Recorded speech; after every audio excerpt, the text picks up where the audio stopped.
বন্ধুরা, আমার বাড়ির খুব খিদে পেয়েছে। ভাত দিয়ে দই দিয়ে মেখে দিলাম। তারপর পোষালো না, ভাত পছন্দ করে না বাড়ি। রুটি দিলাম, রুটি দেখুন কি সুন্দর খাচ্ছে, কোনো ঝামেলা নেই। কিন্তু যেই ওকে ভাত দেবেন, ব্যাস মাছ দিয়ে হোক, মাংস দিয়ে ভাতটা ভালো খায়, কিন্তু বাড়ি এমনিতে কখনো খাবে না।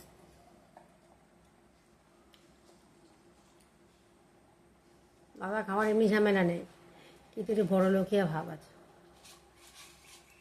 ঠাঁট বাট আলাদা।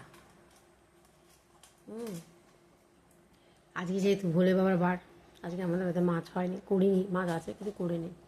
আমার হাজব্যান্ডও নিরামিষে খেয়েছে। সে সকাল থেকে শুধু বসে আছে মাছ নিয়ে গেলে, এতক্ষণ পরে খাচ্ছে।